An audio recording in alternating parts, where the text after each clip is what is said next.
Hi, today I'm going to tell you guys why you should and shouldn't pick any of these upcoming free 5-star characters, and you can decide which best matches your playstyle. But if any of them is your favorite, always prioritize them first. Gacha game meta moves so fast, and most of these won't even impact your account greatly as much as a new limited 5-star would. First, we have Sparkle. The most obvious pick, and she's getting a Nova Flare Dispatch. So why Sparkle? As we have seen from the recent endgame buffs and also in the livestream, they are favoured towards skill points, which is what the Elation path is probably going to focus on. But we won't know anyways, it could change. Like maybe Aha is out to get us and this was all just a joke. And we all know that Sparkle is the SP bank. They literally show in the livestream that she now recovers 6 skill points, while also being a great support for another recently free unit who is Archer. Plus, with Sparkle kinda being free now, you can create the world's first zero-cost team. What? So you are getting a free Harmony unit that can help with newer characters as well as older characters. Nice. So what if you already own Sparkle? Well, you're actually one step closer to getting her E2, which is actually a pretty good Eidolon. And this might sound like copium, but they may add her to the shop one day or to the 50-50 lost pool, and then you can get her E2. So the next thing is, why not Sparkle? Maybe you already own her and you are not into getting Eidolons, and getting E1 probably sounds really brick to you. You rather either get E2 or nothing, or you would prefer another character. Then yes, do not pick Sparkle. But if you ask me, by far from this pool of free units, she is the best choice. Next, we have Kafka, who also had a Nova Flare pretty recently. Why you should pick Kafka? You like DOT units, but you never got her. Perhaps you didn't feel like using the pools on an older unit. She just came at a bad time for you, so you had to skip her. Kafka is the core of DOT due to her ability to trigger all dots outside of enemies taking their own turns. Something that pretty much nobody can currently do outside of niche cases such as Hysilence and Cyrene. And I would highly recommend all dot mains to own at least E0S0 Kafka. Yes, she does not even want her own light cone, because her best light cone is free, which is before the tutorial mission, which you can buy from the Hotel shop. This makes her a very cost-effective pick for your free 5-star unit. Instead of spending 90 to 180 pools to get Kafka, you can get her now for free and spend those pools on another dot unit instead. Maybe Hysilence if you don't have. Or Black Swan if you like her. She's also getting a Nova Flare Dispatch. Already own Kafka? Her E1 is very good and you can consider it.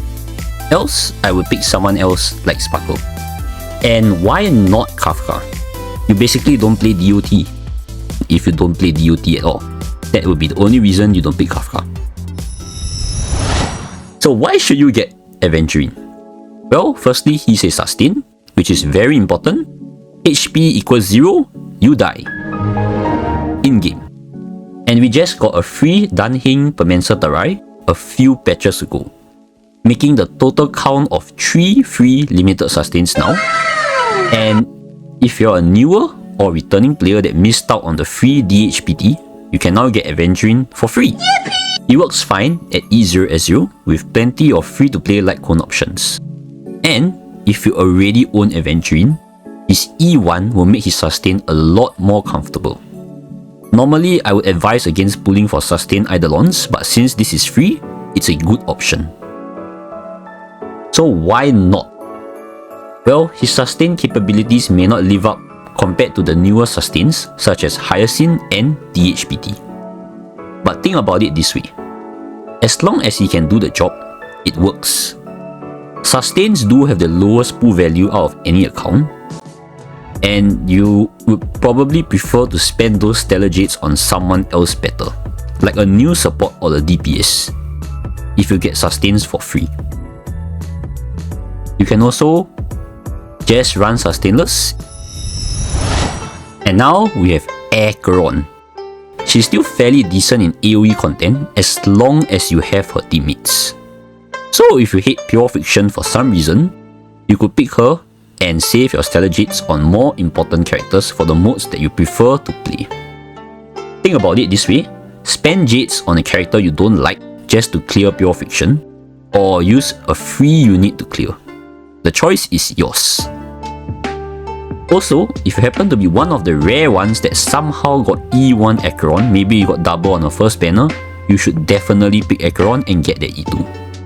E2 will fix a lot of our problems concerning the stack generation. And why should we not get Acheron? Well, unlike Casteris, who is the second anniversary character, and was also given 500 buffs every patch to keep the romantic story like none that had ever come before from ending, Acheron herself has fallen off pretty hard meta-wise, especially at E0 S0 without her signature light cone. No! God, please, no! No! But she is still an anniversary character that is very well loved by the community. So who knows, maybe Hoyoverse will drop the yearly Acheron support to bring her back into the meta. We can only hope. We are now down to the final 3 least desirable characters. First up is Jingliu.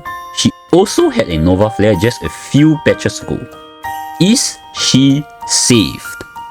Unfortunately, she didn't hold on for long, despite the fact that she was also locked in an arranged marriage with Hyacinth's light cone. Yes, this light cone is so important that you even choose it over Hyacinth due to the stacks that it gives to Jingliu. An unfortunate state of events. But fret not, friends, for she has one undeniable use despite the amount of copium I'm about to inhale while saying this. So, there is an achievement that can only be completed if you own Jingliu. Well, unless you did the exploit a few months back, which I'm pretty sure they already patched it.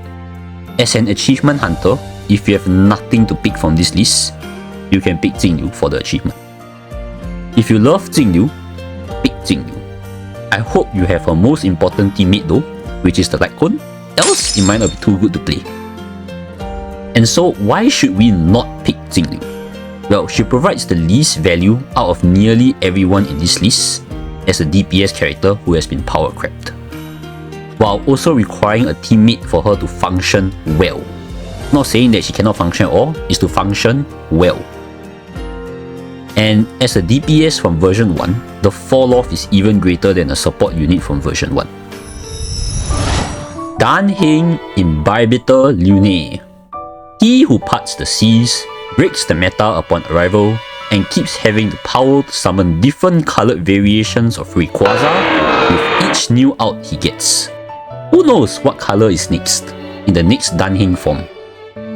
In the current MOC, the buffs are favoured to skill points. It could make a comeback, especially with the Sparkle Nova Flare coming this patch, and with Yao Guang also helping with skill point characters. If you already own him, you're also one step closer to getting the most broken E2 in the game. What? If Wait a minute! we are still in version 1, which is E2 Deal. 100% action advance while providing him everything he needs for a free enhanced basic attack. However, power creep and HP inflation has come a long way, so he won't really be able to compete as well as the newer DPS. And why not? Why should we not pick him? We are in version 4. It's literally Fontaine already, and he's been power crept to oblivion. But if you don't have an SP generator, such as Sparkle, he's also not going to function well. Lastly, the man, the myth, the Raid Shadow Legends. Just kidding. Our general, the one and only Jing Yuan. The one who receives a buff indirectly nearly every single patch since his debut. Jing Yuan mains are the strongest warriors in this world, and our general deserves better. His only curse is being released too early with the shackles that held his power back. It is only with the second coming of 1 week that those shackles have been cleared away. But alas, it is too late for our general. Or is it? I've played him recently on my friend's account, and I would say if you have the right supports, such as Sunday especially, It still functions pretty alright in AoE content, netting 30,000 points in pure fiction, which in Pride 1 standards is basically tier 0, even though he isn't listed that high. But my brutally honest opinion would be, getting him now would be more of love for the character than anything else. Hence why I've listed him as the bottom 3. If you don't like Jing Yuan at all, there are others you can pick that will provide better value for your account. If you don't have Sunday, best not to get him. This is the priority I will give to these characters. Sparkle first, then Kafka, then Aventurine, then everyone else. Kafka can be skipped over if you don't play DOT. Take your time to decide who to pick. Even wait till the last few days if you have to. As for who am I going to pick? Well, on my main account, I will most likely be selecting Jing Yuan, as I do own his Slack clone. I had an enjoyable time trying him on my friend's account, so I would like to try him out where I can give him much better supports than I could on my friend's account. I could obviously pick an E1 Kafka, which would be a bigger upgrade from my account, or even an E1 Sparkle and then eventually get an E2. But I would like to expand my list of playable characters, since I can make more videos, so I will pick Jing Yuan here.